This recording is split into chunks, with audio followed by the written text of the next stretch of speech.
সুবহানাহু ওয়া তাআলা আমাদের তৌফিক দিয়েছেন, সেজন্য দূরে ও কাছ থেকে যেভাবেই এসে মসজিদে উপস্থিত হতে পেরেছি, সেজন্য আল্লাহ রাব্বুল আলামিনের কৃতজ্ঞতা প্রকাশে সকলেই হৃদয়ের সত্যপন ভালোবাসা উজাড় করে বলি আলহামদুলিল্লাহ।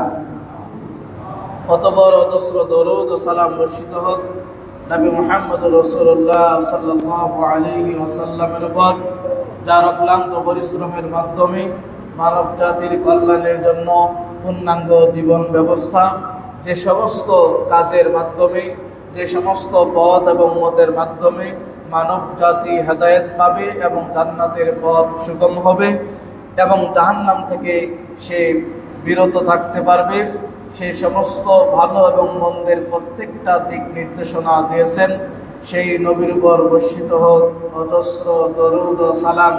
সকলে বলি আল্লাহুম্মা সাল্লি আলাইহি আল্লাহুম্মা বারিক আলাইহি। সম্মানিত সমবেত মুসল্লিয়ান ইকরাম, আজকের জুমায় যে বিষয় আমরা আলোচনা করব তা হচ্ছে জিলহজ মাসের সাথেই আমরা অনেক সময় এটাকে সম্পর্ক করে কোরবানির সাথে সম্পৃক্ত করে দিয়ে আমরা অনেক সময় সেই কাজগুলো করি, যদিও কোরআন সুন্নাহ স্পষ্টভাবে সেগুলো প্রমাণিত নাই, এরপরেও কোরবানির সাথে আমরা সেই কাজগুলো করে ফেলাই। এটি একটি বিষয়, সেই কাজগুলো আমাদের আদৌ করা উচিত কিনা। দ্বিতীয় হলো মূল বিষয়, যেটি আজকের আলোচ্য বিষয়, সেটি হচ্ছে আকিকা। এই আকিকা নিয়ে আমাদের অনেকেরই প্রশ্ন অনেক রকমের, সেজন্য যেহেতু কোরবানির সাথে অনেকেই আকিকা দিয়ে থাকেন এবং জিলহজ মাসের চাঁদ উদিত হলে সকল প্রকার প্রাণী জবাই থেকে বিরত থাকে। এগুলো কোরআন সুন্নাতে যেহেতু নেই, এগুলো সামাজিক কুপ্রথা, সেজন্য এই দিকগুলোকে সামনে রেখেই আজকের আলোচনা আমরা সাজিয়েছি আকিকা। আকিকা কখন দিতে হবে এবং ছেলে মেয়ে হইলে কয় টাকার পক্ষ থেকে দিতে হবে, কোন দিন দিতে হবে এবং সে মাংসের বন্টন রীতিনীতিগুলো কেমন হবে এবং সেগুলো আত্মীয় স্বজন এবং যার আকিকা দেওয়া হবে বাবা মা তারা বক্ষণ করতে পারবে কি পারবে না, এই সমস্ত প্রশ্নকে সামনে রেখেই আমরা আলোচনা করার চেষ্টা করবো ইনশাআল্লাহ। আকিকা মানে হচ্ছে একটি বন্ধন। আকিকা এটি হচ্ছে একটি বন্ধন। পৃথিবীতে আপনার অঢেল সম্পদ থাকার পরেও যদি আপনার কোনো সন্তান না থাকে তাহলে ওই সম্পদের তৃপ্তি আপনি পাবেন না। অনেক সম্পদ আপনার কিন্তু কোনো সন্তান নেই, এরপরে দেখবেন আপনার মনের ভিতরে একটা অস্থিরতা এবং আপনি মানসিক কোনো প্রশান্তি পাবেন না। এজন্য আল্লাহ রাব্বুল আলামিন মানব জাতির জীবনটাকে সুশোভিত করেছেন। আল মাল ওয়াল বানুনা জিনাতুল হায়াতিদ দুনিয়া, পৃথিবীর সৌন্দর্য সম্পদ এবং সন্তান। অন্য আয়াতে আল্লাহ রাব্বুল আলামিন আবার এই সন্তানকে ফিতনা বলেছেন, পরীক্ষা বলেছেন, আবার এই সন্তানকে শত্রু বলেছেন। দুনিয়ার চাকচিক্য, দুনিয়ার সৌন্দর্য, আপনি বিবাহ শাদী করেছেন 20 বছর 30 বছর, যদি আপনার কোলে সন্তান না আসে তাহলে পৃথিবীটা আপনার কাছে অস্থির লাগবে এবং আল্লাহ রাব্বুল আলামিনের বিশেষ নিয়ামত থেকে আপনি বঞ্চিত হয়েছেন, এটি আপনি আফসোস করতেই থাকবেন। কাজেই সন্তান এটি বিশাল একটি নিয়ামত। এই নিয়ামত যখন আল্লাহ রাব্বুল আলামিন যাকে দিবে, যখন দিবে, তখন কিছু কাজ আমাদের আছে, সেই কাজের একটি অন্যতম হচ্ছে আকিকা। এবং আকিকা দিলে আমরা এর বেনিফিট কি পাবো, এর বিনিময় কি পাবো, আকিকা দিলে আমাদের লাভ কি হবে। বাবা হিসাবে আপনার সন্তানের জন্য প্রথম যে ভূমিকাগুলো, তার মধ্যে অন্যতম একটি ভূমিকা হচ্ছে আকিকা করা। তাহলে আমরা জানলাম যে আকিকা এটি একটি বন্ধন, এটি একটি মুক্তিপণ। আল্লাহ রাব্বুল আলামিনের জন্য আমরা আকিকা করব সন্তানের পক্ষ থেকে আল্লাহর সন্তুষ্টির জন্য। এই আকিকা কখন দিতে হবে, এই আকিকা দেওয়ার যে উত্তম সময় এবং সুন্নাহ সময়, এটি হচ্ছে সপ্তম দিনে আকিকা দিতে হবে। তাহলে সপ্তম দিনে আকিকা দিতে হবে। এর আগে দেওয়া যাবে কি যাবে না, এবং এর পরে দেওয়া যাবে কি যাবে না, এইগুলো নিয়ে মতানৈক্য রয়েছে আলেমদের মাঝে। তবে এখানে কারো দ্বিমত নেই, সপ্তম দিনে আকিকা দেওয়া সুন্নাহ, এটাতে কারো মতভেদ নেই। যেখানে মতভেদ সেটি হচ্ছে 7 দিনের আগে দেওয়া যাবে কিনা এবং সপ্তম দিনের পরে দেওয়া যাবে কিনা। 7 দিনের আগে দেওয়া যাবে এরকম একটি মত রয়েছে, দিতে চাইলে কেউ দিতে পারবে। এবং 7 দিনের পরে 14 দিন 21 দিন আমাদের দেশে প্রচলিত যে হাদিস বর্ণনা করা হয়, এই হাদিসগুলো সনদের দিক থেকে যাচাই বাছাই করলে হাদিসগুলো সহিহ প্রমাণিত হয় না, ত্রুটি রয়েছে। সেজন্য সবচাইতে নিরাপদ এবং সুন্নাহর সবচাইতে একেবারে নিকট এবং সুন্নাহ মোতাবেক হচ্ছে সপ্তম দিনে আকিকা করা। এখানে প্রশ্ন যে সপ্তম দিনে অনেকের হয়তো করা সম্ভব হয় না, সেক্ষেত্রে আপনাকে প্রশ্ন করি যে বাচ্চা তো আর হঠাৎ করে 7 দিনে মাথায় চলে আসে না। একটা বাচ্চা একজন মায়ের গর্ভে 10 মাস কম বেশি এরপরে সে দুনিয়াতে আসে। যদি আমরা ধরে নেই 10 মাস, যখন থেকে আপনার স্ত্রী গর্ভবতী হয়েছে তখন থেকে যদি আমরা প্রত্যেক মাসে 1000 টাকা করে রাখি, তারপরেও 10,000 টাকা আমাদের দিন শেষে জমা হবে। 2000 টাকা করে রাখলে দিন শেষে 10 মাস পরে আমাদের 20,000 টাকা জমা হবে। যদি ছেলে হয় তাহলে তার বিধান কয়টি দিতে হবে, মেয়ে হলে কয়টি দিতে হবে। কিন্তু আমরা এইভাবে যদি সঞ্চয় করি তাহলে ছেলে হোক আর মেয়ে হোক, আমরা কোরআনে যে বিধান, সুন্নাতে যে বিধান, সেই বিধান অনুপাতে আমরা দিতে সক্ষম হব। কিন্তু আপনাকে আমাকে প্রস্তুতি নিয়ে রাখতে হবে। সালাতের যেরকম গুরুত্ব আমরা বুঝি, সিয়ামের যেরকম গুরুত্ব আমরা বুঝি, হজের যেরকম আমরা গুরুত্ব বুঝি, কিন্তু আমাদের দেশে অবহেলিত হচ্ছে এই আকিকা। এই আকিকা আমরা অনেকেই অবহেলা করে থাকি, এটি অবহেলার বস্তু নয়। তাহলে আকিকা দেওয়ার একেবারে পারফেক্ট সুন্নাহ হচ্ছে সপ্তম দিনে আকিকা দেওয়া। এবার ছেলে হলে কয়টি আকিকা দিতে হবে তার পক্ষ থেকে? যদি ছেলে হয় তাহলে তার পক্ষ থেকে 2টি আকিকা দিতে হবে। আকিকা ছেলের ক্ষেত্রে 2টি, মেয়ের ক্ষেত্রে 1টি। তাহলে আমরা জানতে পারলাম ছেলে হলে 2টি দিতে হবে এবং মেয়ে হলে 1টি দিতে হবে। প্রশ্ন, কি বস্তু দিয়ে আমরা আকিকা দিব? কোন ধরনের পশু দিয়ে আমরা আকিকা করব? এই পশুর ক্ষেত্রেও আমাদের সমাজে অনেকগুলো ভেদাভেদ পরিলক্ষিত হয়। কেউ কেউ গরু দিয়ে দেওয়ার চেষ্টা করে, কেউ ছাগল দিয়ে দেওয়ার চেষ্টা করে। আসল সুন্নাহ কোনটি এবং হাদিসে স্পষ্ট ভাষায় যেটি রাসূল সাল্লাল্লাহু আলাইহি ওয়াসাল্লাম তিনি করেছেন এবং তার সাহাবীদেরকে করতে বলেছেন, সেই দৃষ্টিকোণ থেকে এই হাদিসের বর্ণনা অনুপাতে যে পশুগুলো দিয়ে আমরা আকিকা করব তার মধ্যে আল্লাহ রাসূল সাল্লাল্লাহু আলাইহি ওয়াসাল্লাম দুজন আলাদা হই, এখন আসো তুমি একজনের মাথায় আসো। যে পশুগুলো রাসূল সাল্লাল্লাহু আলাইহি ওয়াসাল্লাম হাসান এবং হুসাইন তার 2 নাতির পক্ষ থেকে দিয়েছেন, হাদিসের বর্ণনায় তা হচ্ছে কাবশাইনি, 2টি ধূসর বর্ণের দুম্বা দ্বারা। এবং অন্যান্য বর্ণনায় বোঝা যায় গানাম। গানাম অর্থ এখানে আম ভাবে ছাগল, এরপরে ভেড়া, দুম্বা সব এর অন্তর্ভুক্ত গানাম। এবং আরো একটি হাদিস থেকে প্রমাণিত হয় বিশাতিন, ছাগল দ্বারা, সাত দ্বারা ছাগল উদ্দেশ্য। তাহলে ছাগল, দুম্বা, মেষ, বড়া, ভেড়া এই জাতীয় বস্তু দিয়ে রাসূল সাল্লাল্লাহু আলাইহি ওয়াসাল্লাম আকিকা দিয়েছেন। হাসানের পক্ষ থেকে 2টি এবং হুসাইনের পক্ষ থেকে 2টি। প্রশ্ন হচ্ছে যে 2টি ছেলের ক্ষেত্রে 2টি। আবু দাউদের একটি বর্ণনায় দেখা যায় ছেলে হলে 1টি দিলেও তার আকিকা হয়ে যাবে, বর্ণনা পাওয়া যায়। তাহলে এই বর্ণনায় বোঝা যাচ্ছে যে ছেলে হলেও 2টির জায়গায় যদি আপনার সক্ষমতা না থাকে তাহলে 1টি দিয়েও আপনার আকিকা হবে। তবে 2টি হাদিসই সহিহ, সবচাইতে বেশি সহিহ যেটি সেটি হচ্ছে আল্লাহ রাসূল সাল্লাল্লাহু আলাইহি ওয়াসাল্লাম ছেলের পক্ষ থেকে 2টি দিয়েছেন ছেলে বাচ্চা হলে, আর মেয়ের পক্ষ থেকে একটি দিয়েছেন।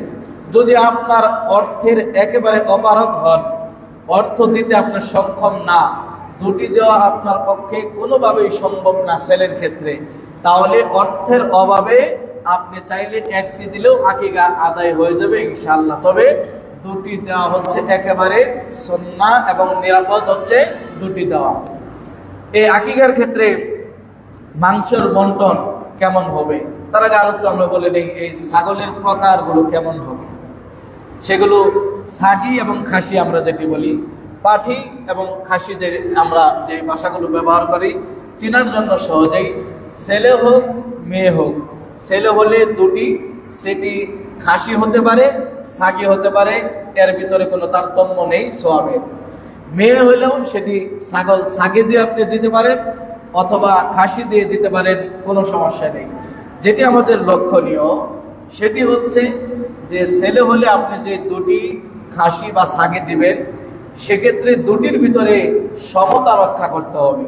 উদাহরণস্বরূপ একটি কিনেছেন অনেক হৃষ্টপুষ্ট 15,000 টাকা দিয়ে, আরেকটি কিনেছেন একেবারে 27,000 টাকা দিয়ে, কোন রকম এই ব্যালেন্স ঠিক রাখতে হবে। ছেলের ক্ষেত্রে দুটি দিলে একই ধরনের চেষ্টা করবেন, 19-20 হতে পারে কিন্তু 15-20 যেন না হয়। ছেলের ক্ষেত্রে যে দুটি আকিকা দিবেন সেক্ষেত্রে 19-20 হতে পারে কিন্তু 20-15 যেন না হয়। মেয়ের ক্ষেত্রে একটি দিবেন। আর আকিকার জন্য পশুটি দাঁতিল শর্ত নয়, তবে আপনাকে একটু হৃষ্টপুষ্ট দেখে মোটা তাজা দেখে দেওয়ার চেষ্টা করবেন, একেবারে জনশীর্ণ এরকম যেন না হয়।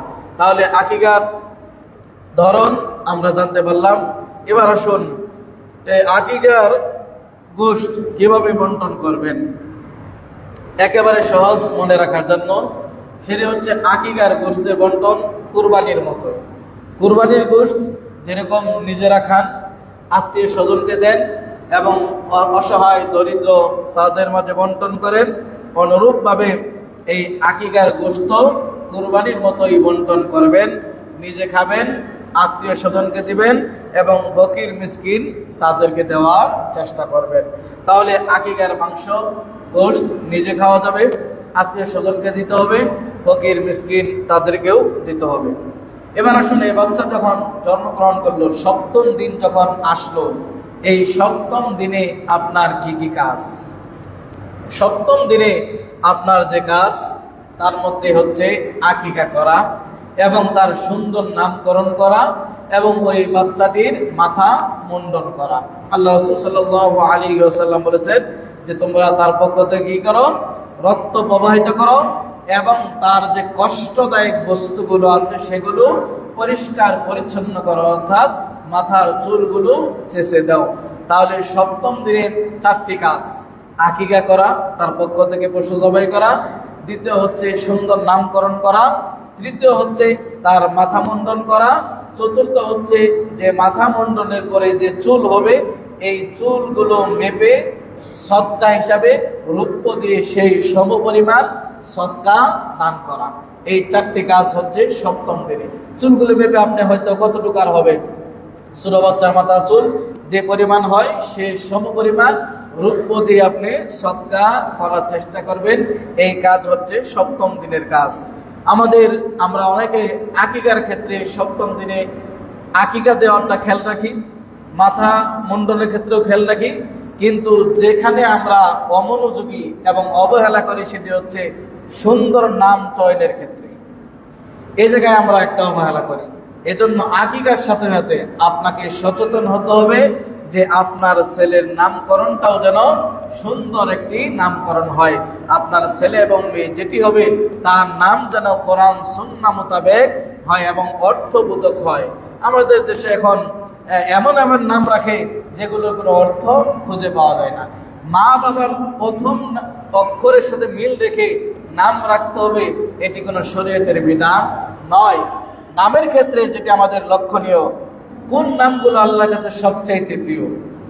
যে আপনি কি চান না যে আপনার ছেলে এবং মেয়ের নামটা আল্লাহর কাছে প্রিয় নাম হোক?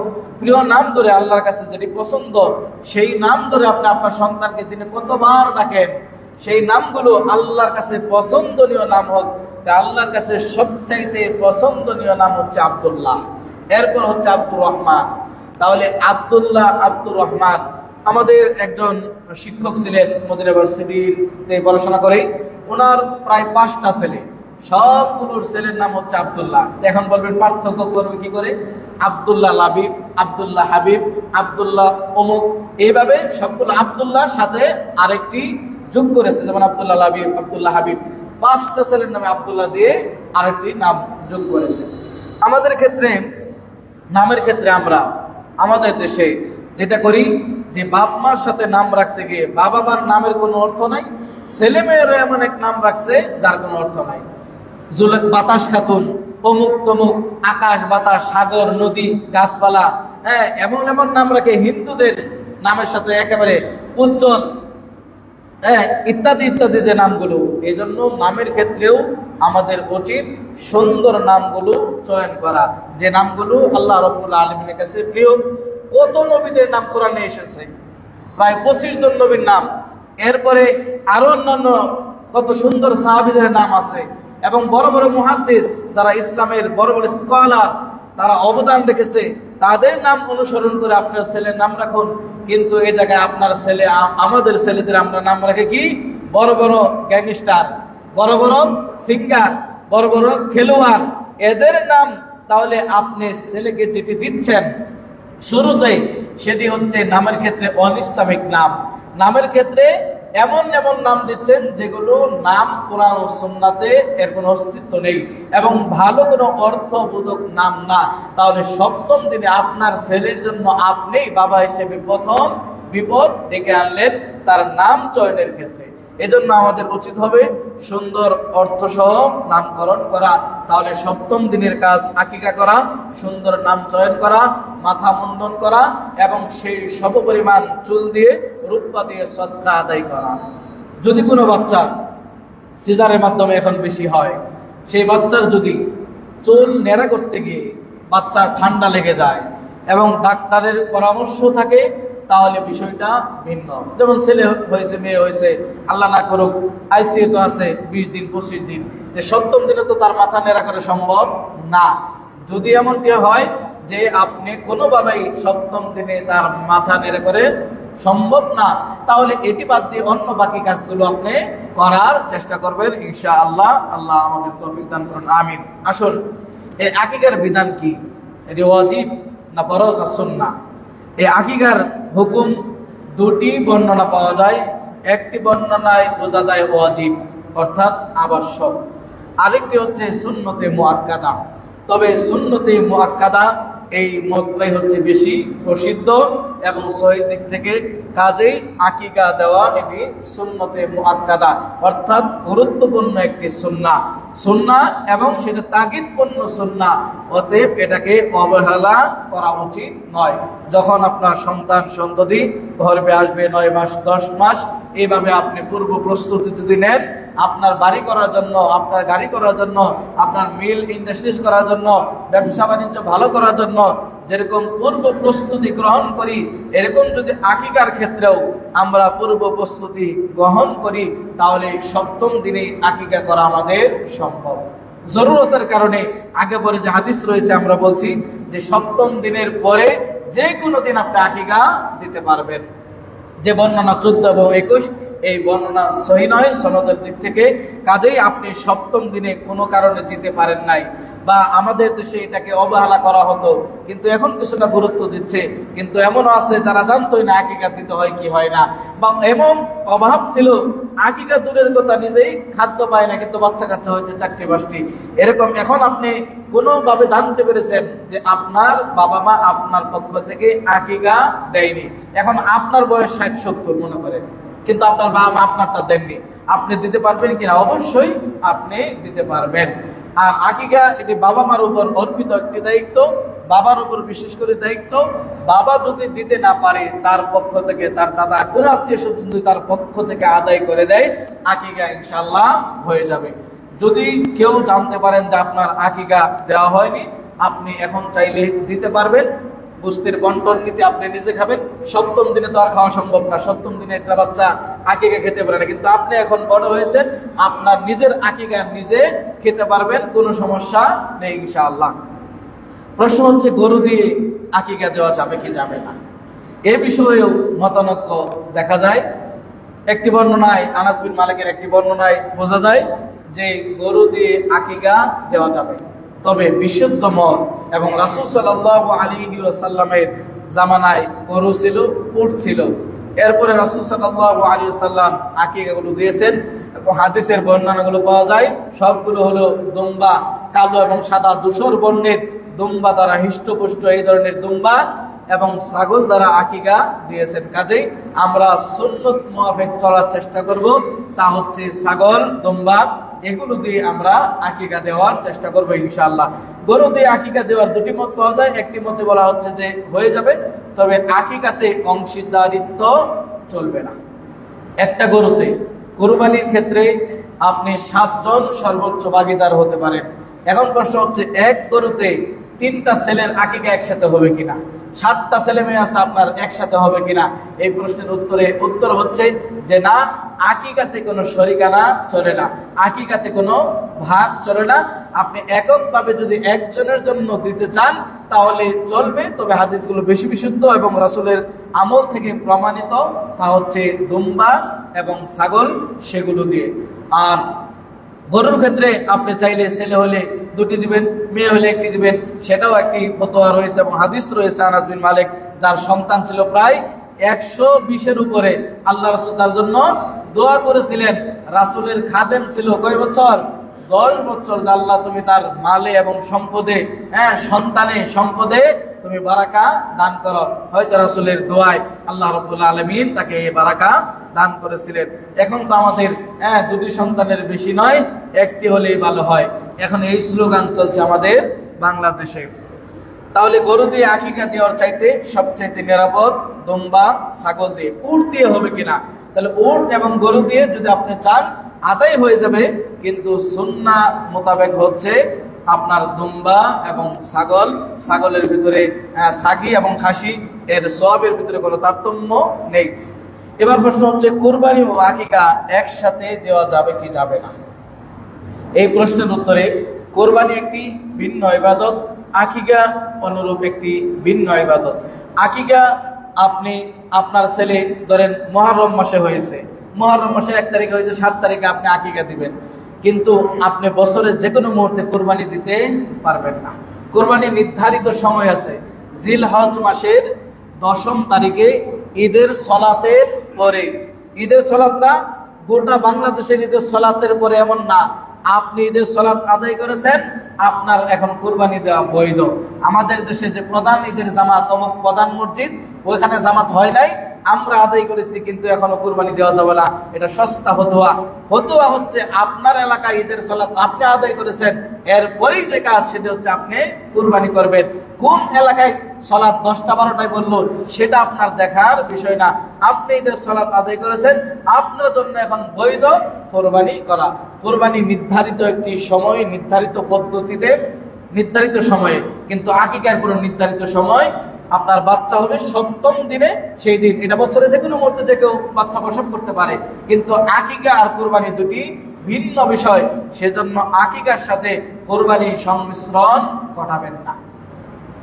অনেকেই দেখি আমরা গরুতে 7 ভাগে ভাগ নিয়ে, সেখানে দেখা যাচ্ছে 4টি ভাগ হচ্ছে কুরবানির, 3টি ভাগ হচ্ছে 3 সন্তানের জন্য আকিকা। এটা মোটেও উচিত নয়, এই ধরনের কাজ থেকে বিরত থাকবেন এবং বিরত থাকার আল্লাহ রাব্বুল আলামিন তৌফিক দান করুন, আমিন। প্রশ্ন আমরা অনেকেই মনে করি যে আকিকার গোশত বাবা মা এরা খেতে পারবে না। কুরবানির গোশত আপনারা খেতে পারেন না? পারেন না। যিনি কুরবানি দেয় সে নিজে গোশত খেতে পারে না, তাই আকিকাও সেম, আকিকার গোশত বাবা মা আত্মীয় স্বজন সবাই খেতে পারবে। তাহলে মোটামুটি আমরা আকিকা সম্পর্কে একটি ধারণা, কতদিনে আকিকা দিতে হবে, কি বস্তু দিয়ে আমরা দিব, এবং 7ম দিনের কি কি কাজ আমাদের, এবং ছেলেমেয়ের নামকরণের ক্ষেত্রে আমাদের সতর্কতা অবলম্বন করা এবং গোশতের বন্টন নীতি, সেগুলো আমরা জানতে পারলাম। আকিকা সম্পর্কে মোটামুটি আমরা একটি ধারণা নিয়েছি। এ পর্যায়ে আসুন আপনি যে আকিকা দিলেন এর বিনিময় কি পাবেন, এর ফায়দা, এর উপকার কি? প্রায় 15টির মতো ফায়দা উপকার রয়েছে। আমরা কয়েকটি উল্লেখ করব সময় স্বল্পতায়। 1 নম্বর হচ্ছে আল্লাহর নৈকট্য লাভ করা যায়। আকিকার মাধ্যমে আল্লাহ রাব্বুল আলামিনের নিকটবর্তী হওয়া যায়, আল্লাহর নৈকট্য লাভ করা যায়। 2 নম্বর মুক্তিপণ, বিভিন্ন আপদ বিপদ। আকিকা এটা একটি মুক্তিপণ, বিভিন্ন আপদ বিপদ থেকে। আপনার সন্তান ভূমিষ্ঠ হওয়ার পরে অনেকেই দেখবেন আপনার নিউমোনিয়া হয়ে যায়, শ্বাস নিতে পারে না, অনেক ধরনের মুসিবত এসে যায় বাচ্চা হতে গিয়ে। সেখানে এটি একটি মুক্তিপণ, বিভিন্ন বালা মুসিবত এবং আপদ বিপদ থেকে উদ্ধার করার রক্ষা কবচ বলতে পারেন। তাহলে আকিকা বাচ্চার জন্য এটি একটি মুক্তিপণ এবং রক্ষা কবচ, বিভিন্ন বালা মুসিবত থেকে বের হওয়ার। যেমনটি ইসমাইল আলাইহিস সালাতু ওয়াস সালামকে যখন ইব্রাহিম আলাইহিস সালাতু ওয়াস সালাম কুরবানি করতে চাইলেন, তখন আল্লাহ রাব্বুল আলামিন বললেন বিযাবহিন আযীম, সেখান থেকে আল্লাহ রাব্বুল আলামিন জান্নাত থেকে একটি দুম্বা দিয়ে দিলেন। তার পরিবর্তে ইব্রাহিম আলাইহিস সালাতু ওয়াস সালাম তার জবাই ঠিক আছে, কিন্তু ইসমাইল আলাইহিস সালাতু ওয়াস সালামকে আরেকটা প্রাণের মাধ্যমে আল্লাহ রাব্বুল আলামিন সেখান থেকে বাঁচিয়ে নিয়েছেন। তাহলে এটাও প্রমাণিত হয় যে আপনার সন্তানের যে বিভিন্ন আপদ বিপদ আসতে পারে, সেই আপদ বিপদের রক্ষা কবচ হচ্ছে আকিকা। এটি একটি ফায়দা। 3 নম্বর ফায়দা তা হচ্ছে রাসূল সাল্লাল্লাহু আলাইহি ওয়াসাল্লামের অনুসরণ করা হয়। আকিকার মাধ্যমে রাসূল সাল্লাল্লাহু আলাইহি ওয়াসাল্লামের অনুসরণ করা হয়।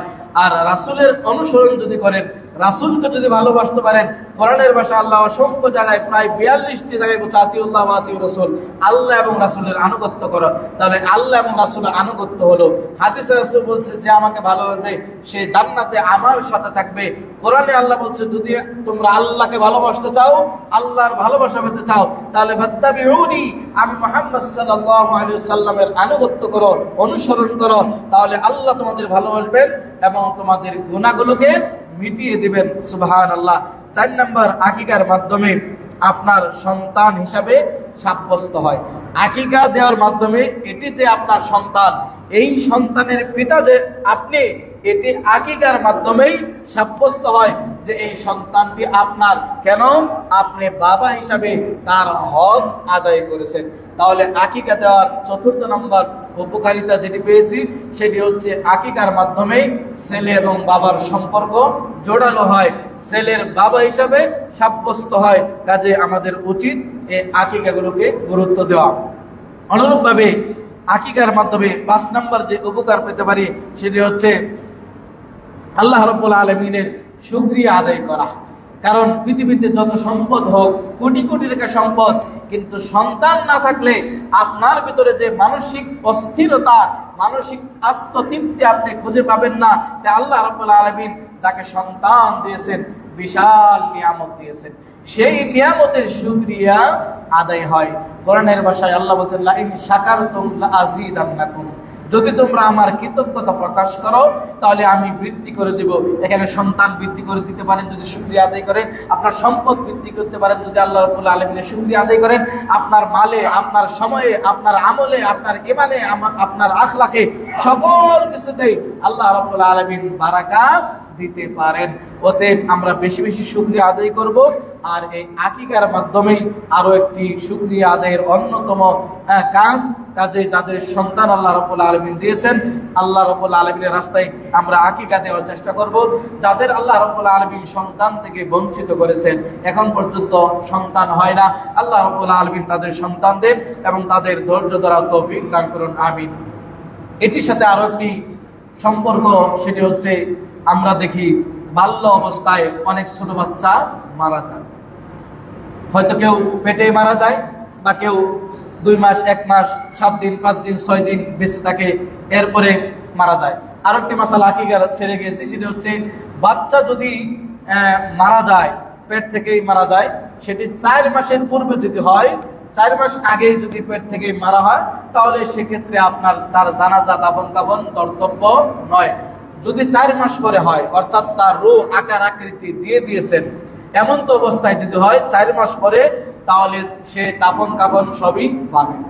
এবং যদি মার পেট থেকে যখন বের হয়, কোনো ওয়েতে, কোনো উপায়ে যদি বোঝা যায় যে জীবিত হয়েছিল, সেটা কান্নার মাধ্যমে, নাড়াচাড়ার মাধ্যমে, তাহলে সে দাফন কাফন পাবে এবং আকিকাও পাবে। এটা এখানে কোনো ইখতিলাফ নেই, মতনৈক্য নেই।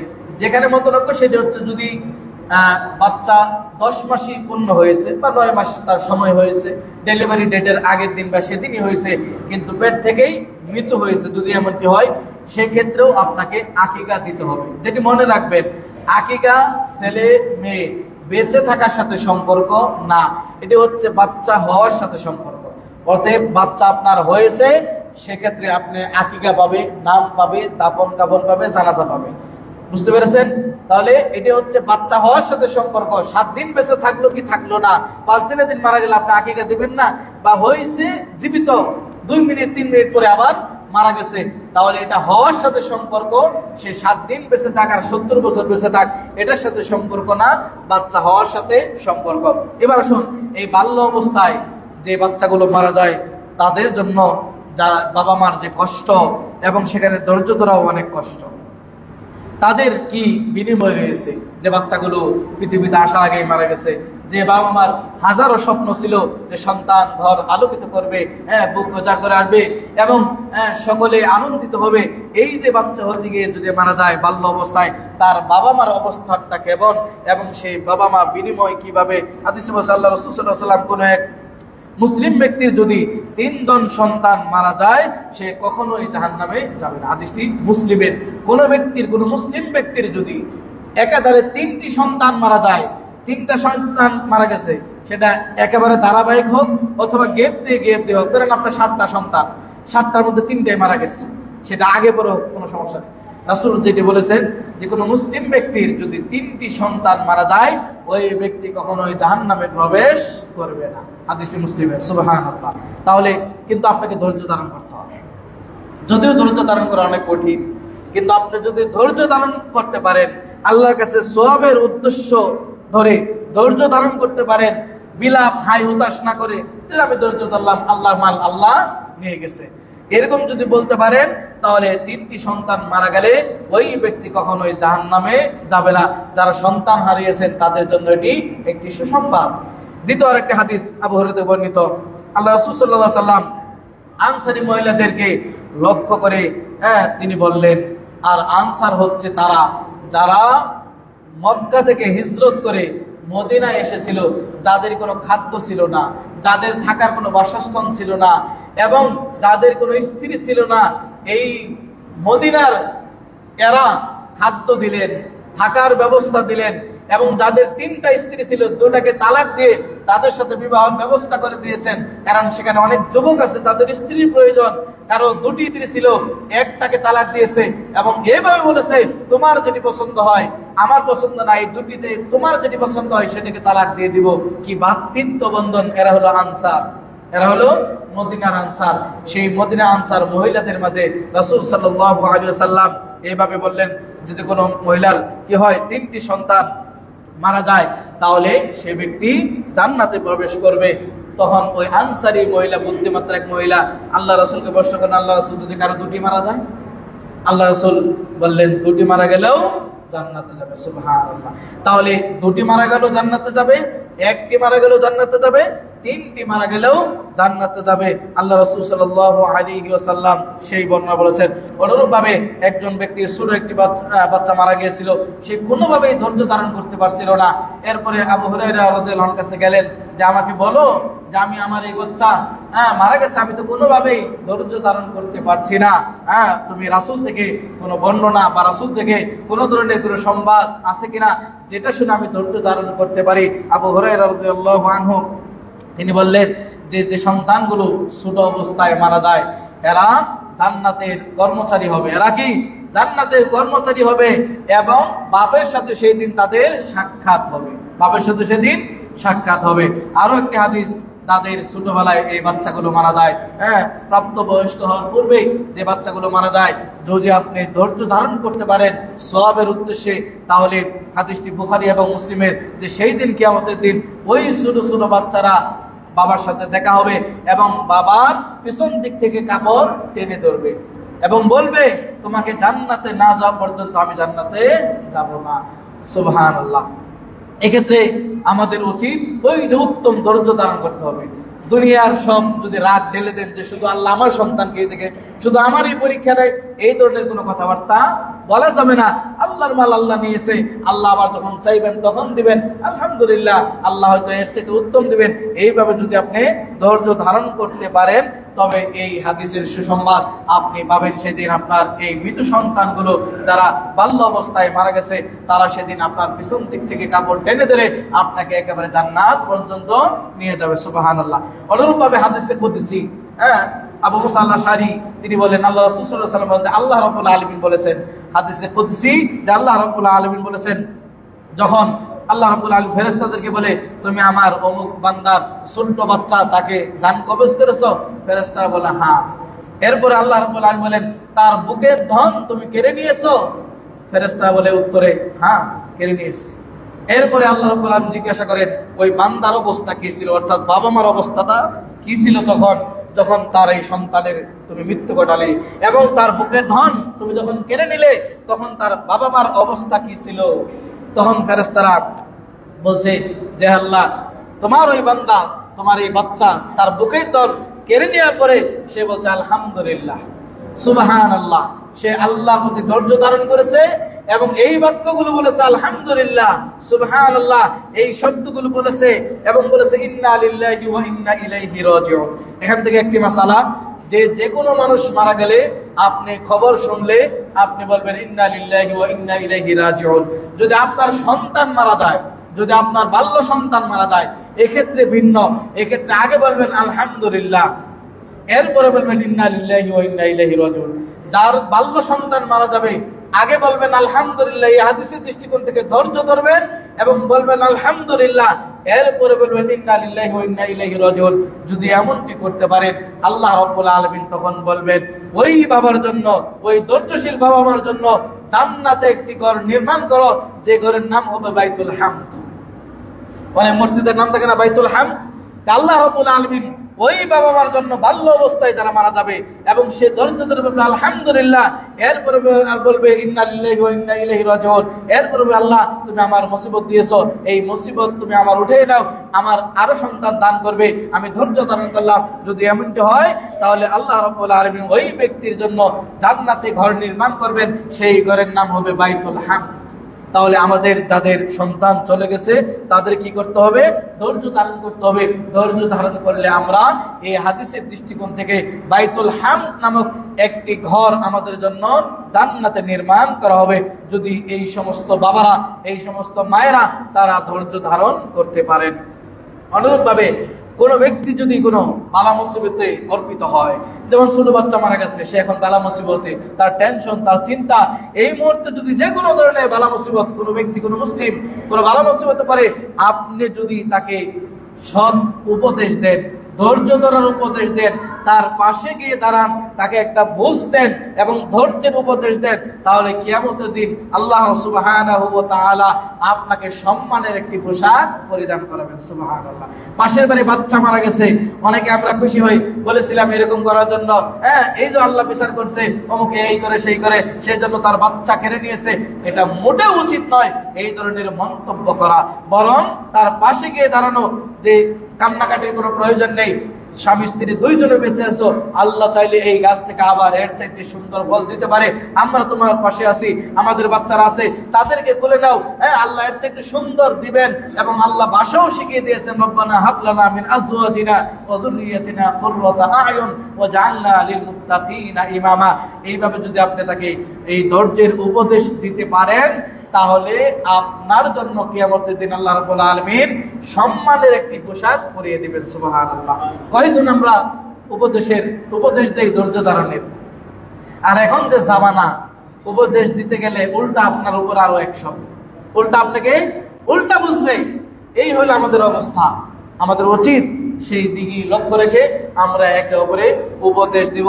তাহলে আজকের আলোচনা আমরা আকিকা সংক্রান্ত বিষয়ে মোটামুটি একটি ধারণা নিয়েছি, এবং বাল্য অবস্থায় কোনো বাচ্চা যে মারা যায়, মা বাবা উভয়ের জন্য সুসংবাদের কয়েকটি হাদিস এনেছি, এবং আকিকা দিলে যে সমস্ত ফায়দা হয় সেগুলো আমরা আলোচনা করেছি। আজকের খুতবার মূল বিষয়গুলো এখানে সমাপ্ত। আপনাদের স্মরণ করে দিতে চাই যে আগামী বৃহস্পতিবার অর্থাৎ বুধবার দিবাগত রাত্রে আপনারা বৃহস্পতিবার আরাফার দিবস, বৃহস্পতিবার আরাফার দিবস, সেই আরাফার দিবসকে কেন্দ্র করে আমাদের সিয়ামের যে উদ্দেশ্য, সেই সিয়াম আমরা যদি পালন করি আল্লাহ রাব্বুল আলামিন সামনের এবং পিছনের 1 বছরের গুনাহ আল্লাহ রাব্বুল আলামিন মাফ করে দেবেন। সুবহানাল্লাহ। সেই আরাফার দিবস অপেক্ষা করছে আমাদের জন্য। বুধবার দিবাগত রাত্রিকে বৃহস্পতিবার সারাদিন আপনার সিয়াম থাকবে। এটি হচ্ছে আরাফার সাথে কেন্দ্র করে। যদি কেউ 1 তারিখ, আজকে হলো 2 তারিখ জিলহজের, একাধারে 1 থেকে 9 তারিখ পর্যন্ত সিয়াম পালন করতে পারেন। গত জুমায় আমরা আলোচনা করেছি জিলহজ মাসের অনেক ফজিলত রয়েছে।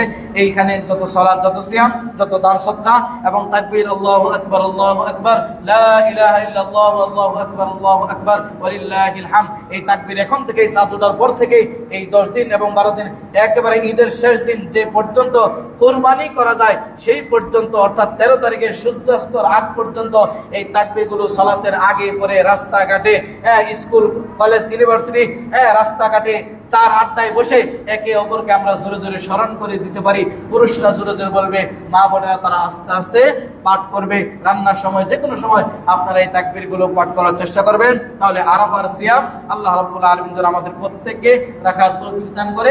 কারণ বিশাল একটি বিনিময়, তা হচ্ছে একদিন সিয়ামের মাধ্যমে সামনে এবং পিছনের 2 বছরের গুনাহ মাফ হওয়ার সুবর্ণ সুযোগ। সেটি হচ্ছে আগামী বৃহস্পতিবার আমরা সিয়াম পালন করার চেষ্টা করব ইনশাআল্লাহ। এবং শনিবার আমাদের দেশে ঈদ উদযাপিত হবে। কোরবানি যাদের সামর্থ্য রয়েছে, সামর্থ্য থাকার পরেও কোরবানি না দেওয়ার চেষ্টা করবেন না। আল্লাহ রাসূল সাল্লাল্লাহু আলাইহি ওয়াসাল্লাম তাগিদ দিয়েছেন এবং গোটা 10টা বছর তিনি কোরবানি দিয়েছেন, নিজে কাজে বাস্তবায়ন করেছেন এবং মৌখিকভাবেও এই উম্মাকে আদেশ দিয়েছেন। অতএব এই দুটি জিনিসই অত্যন্ত গুরুত্ব বহন করে যে তিনি কাজে পরিণত করেছেন। 10 বছর তিনি কোরবানি দিয়েছেন। অনুরূপভাবে তিনি মৌখিকভাবেও এই উম্মতকে উৎসাহিত করেছেন এবং হাদিসগুলো অনেক জায়গায় ধমক স্বরূপ বলা হয়েছে যে সামর্থ্য থাকার পরেও কোরবানি না দিলে ঈদগাহের নিকটবর্তী হওয়া যাবে না। এই সমস্ত হাদিস প্রমাণ করে এটি গুরুত্বপূর্ণ একটি সুন্নাহ। কোরবানি সুন্নতে মুআক্কাদা এবং গুরুত্ব রাখে। অতএব তাল মাতাল করে, তাল বাহানা করে যে আমার কিছু সামান্য ঋণ আছে আমি আর দিব না, ঋণ করেও আপনি কোরবানি দিতে পারবেন। যদি মনে করেন ওই ঋণ আপনি 2-1 মাসে কিছুদিনের মধ্যে শোধ করতে পারবেন, কিন্তু আপনার ঋণ ছাড়া এবং ঋণ করে কোরবানি দিলে সেই ঋণ শুধাইতে পারবেন না, তাহলে ওই কোরবানি আপনার দেওয়ার প্রয়োজন নেই। কারণ কোরবানি চাইতে ঋণের বোঝা আরো বেশি ভারী। এটা বান্দার হক, সেটা বান্দা মাফ না করলে আল্লাহ মাফ করবেন না। অতএব সামনে আমাদের কোরবানি আসছে। কোরবানিকে কেন্দ্র করে যাদের সমর্থন রয়েছে একা দেওয়ার একা দেবেন, যাদের সমর্থন নেই ভাগে দেওয়ার চেষ্টা করবেন। এবং যেটি লক্ষণীয় সেটি হচ্ছে যে আপনার সুদ মুক্ত টাকা এবং ঘুষ মুক্ত টাকা এবং অন্যায়ভাবে জুলুমভাবে মানুষের কাছ থেকে জোর জবরদস্তি করে কি তার আগে কাউকে ঠেকিয়ে কোনো দেনদারবার বসিয়ে বা কোনো জায়গায় সাদাবাজি করে 1-2 লাখ টাকা কামিয়ে বিশাল 2 লক্ষ টাকা করে দিয়ে কোরবানি দিয়ে কোনো লাভ নেই। সুদের টাকা দিয়ে কোরবানি দিয়ে কোনো লাভ নেই। ঘুষের টাকা দিয়ে কোরবানি দিয়ে কোনো লাভ নেই। অবৈধ উপার্জনের কোরবানি যত বড়ই হোক আল্লাহর কাছে সেটার কোনো গ্রহণযোগ্যতা নেই। হালাল টাকায় সামান্য একটি খাসি হলেও আপনার কাছে সেটাই প্রিয় যদি তাকওয়ার ভিত্তিতে হয়। তাহলে আমাদের কোরবানিগুলো হোক তাকওয়ার ভিত্তিতে, আমাদের ইবাদতগুলো হোক তাকওয়ার ভিত্তিতে, আমাদের সব আমলগুলো হোক তাকওয়ার ভিত্তিতে এবং আমাদের আকীকাও হোক তাকওয়ার ভিত্তিতে। আল্লাহ রাব্বুল আলামিন সেই তৌফিক দান করুন। আমিন। আকুলু মা তাসমাউন ওয়া লাকুম ওয়া লিসাইরিল মুসলিমিন ফাস্তাগফিরু ইন্নাহু হুয়াল গফুরুর রহিম।